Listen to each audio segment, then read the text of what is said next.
Meus amados irmãos, nós continuamos mergulhando na importância do relacionamento cristão em todas as esferas da sociedade, e a gente continua no livro de Romanos, principalmente dos capítulos 12 ao 16, quando isso é abordado. O modo,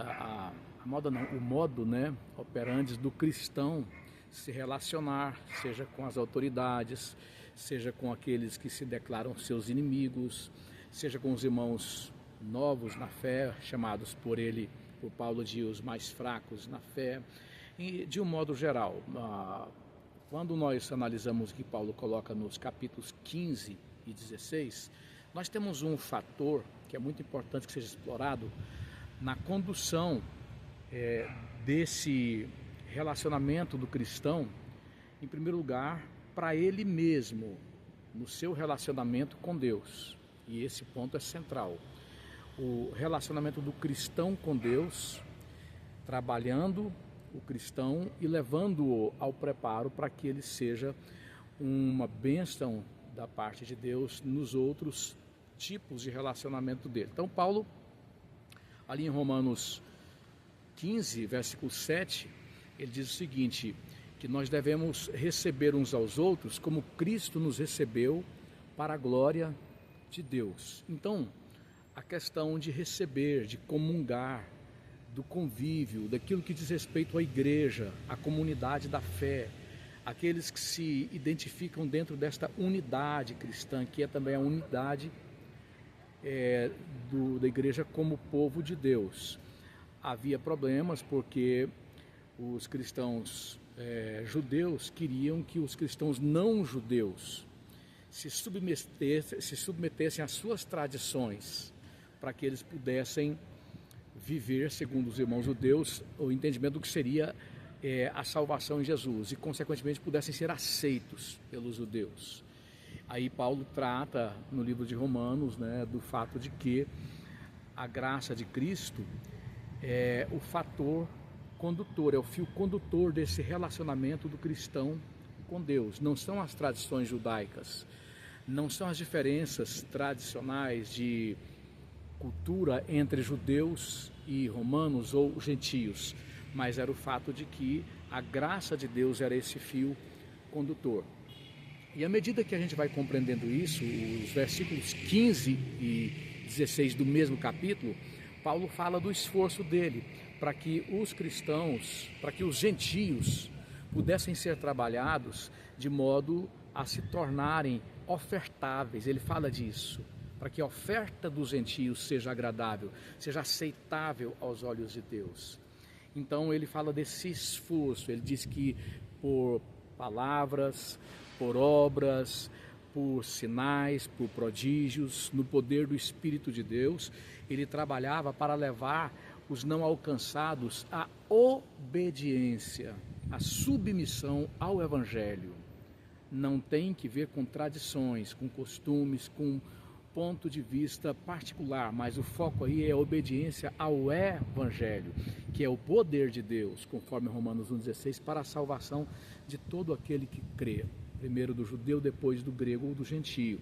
Então esse fator submissão, ele é central, porque dele fala Paulo também no capítulo 16, versículos 19 e 20, quando ele diz que de todos era conhecida a obediência, a submissão dos convertidos a Cristo, ao Evangelho.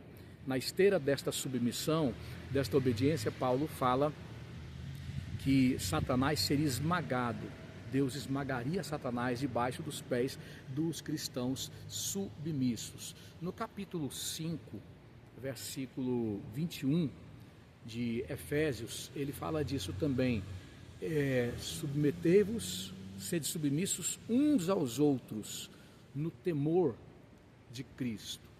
E muito importante a gente concentrar-se na importância, no valor da submissão, da obediência, tanto para que o cristão ele possa amadurecer-se cada vez mais, ele é submisso aos valores bíblicos que se desenrolam, se desdobram no convívio da comunidade cristã séria, de um ministério sério, Aí entra a importância da igreja, de congregar, de fazer parte de uma comunidade cristã verdadeira, séria, e é séria porque ela vive o compromisso expositivo da palavra de Deus. Então, na submissão ao Evangelho, que, como disse, se desenrola no convívio de uma comunidade cristã séria, o cristão já alcançado, ele é cada vez mais fortalecido, ele é cada vez mais amadurecido, né?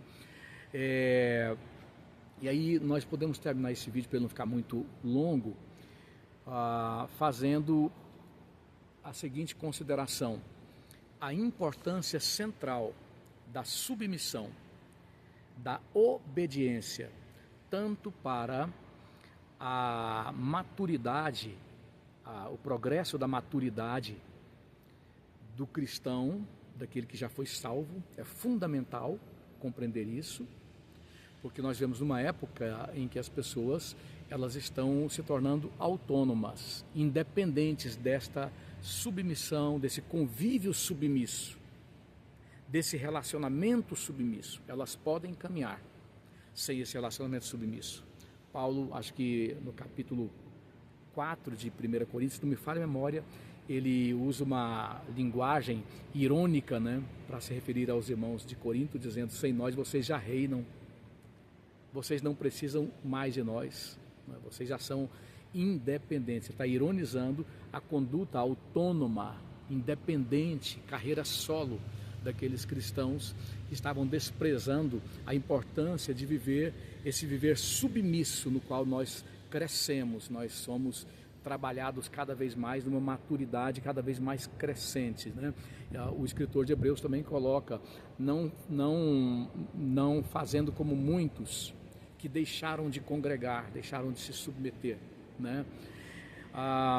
E por último, é preciso compreender que o fator submissão, ele está no caráter de Deus. Filipenses 2 coloca que Jesus, embora sendo Deus, não usurpou ser igual a Deus, mas foi obediente até a morte de cruz.